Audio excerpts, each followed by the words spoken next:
প্রিয় দর্শক আসসালামু আলাইকুম। আজকে একটা নতুন রেসিপি আপনাদের সাথে শেয়ার করব। তো চলুন তাহলে শুরু করা যাক। আজকে আপনাদের রান্না করে দেখাবো ইলিশ মাছের মাথা দিয়ে লতি রান্না। এখানে একটা বড় ইলিশ মাছের মাথা নিয়েছি আর মাথাটাকে আমি ছোট ছোট করে কেটে নিয়েছি। খুব ভালোভাবে পরিষ্কার করে ধুয়ে নিয়েছি। আর লাগছে কচুর লতি।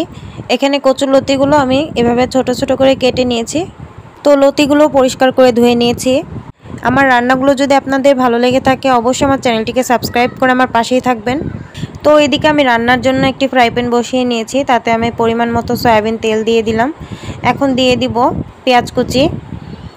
পেঁয়াজটাকে একটু লাল করে ভেজে নিব। বাটা মশলার জন্য এখানে আমি নিয়েছি 2 চা চামচ পেঁয়াজ বাটা, 1 চা চামচ জিরা বাটা, হাফ চা চামচ রসুন বাটা। লতি রান্নাতে বেশি মশলা হলে কিন্তু ভালো লাগে না, চেষ্টা করবেন অল্প মশলা দিয়েই লতিটা রান্না করতে। এখন এই বাটা মশলাগুলো তেলের সাথে কিছুক্ষণ ভেজে নিব, কাঁচা গন্ধটা চলে যাওয়া পর্যন্ত। এখন দিয়ে দেব হলুদের গুঁড়া, হাফ চামচ দিয়েছি ধনিয়ার গুঁড়া, আর আমি 1 চামচের একটু বেশি দিয়েছি মরিচের গুঁড়া। আর এখানে 5-6টা কাঁচা মরিচ আমি ফালি করে নিয়েছি, তো এটাও দিয়ে দিলাম। ঝালের পরিমাপটা আপনারা পছন্দ অনুযায়ী অ্যাড করবেন। এখন মশলাগুলো কষিয়ে নিতে হবে। সামান্য পানি দিয়ে দিব।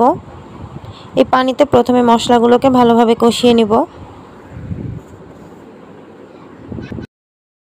মশলা কষানো হয়ে গেছে, এখন মাথাগুলো দিয়ে দিব।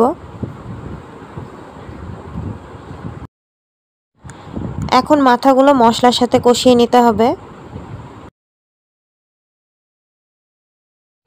এখন অল্প পরিমাণে পানি অ্যাড করে দিব। এই পানিতে আবারও কিছুক্ষণ আমি মাথাটাকে কষিয়ে নিব।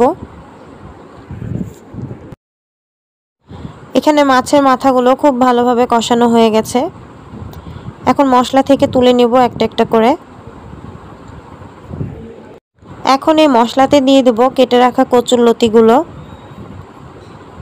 লতিগুলো এখন কষিয়ে নিতে হবে। মাছের মাথাগুলো তুলে রাখার একটাই কারণ, যেন ভেঙে না যায়।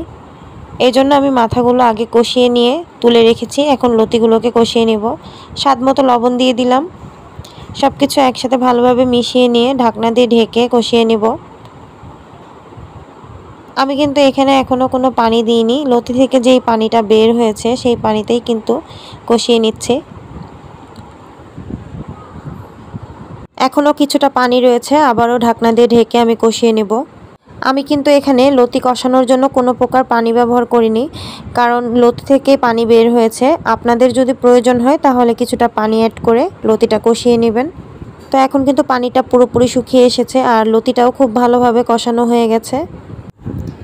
এখন মাছের মাথাগুলো দিয়ে দিলাম। সব কিছু আবারও একটু ভালোভাবে মিশিয়ে নিয়ে এখানে ঝোল দিয়ে দিব।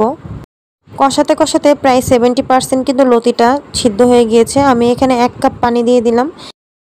এই পানিতে রান্নাটা হয়ে যাবে। আপনাদের যদি আরও একটু বেশি পানির প্রয়োজন হয় তাহলে একটু পানির পরিমাপটা বাড়িয়ে দিবেন। এখন আমি ফুটিয়ে রান্না করে নেব। যে ঝোলটা আছে ঝোলটা যতক্ষণ না শুকিয়ে আসছে। বেশি ঝোল রাখা যাবে না, তাহলে কিন্তু আর খেতে অতটা ভালো লাগবে না। একটু মাখো মাখো রান্না করে নিতে হবে।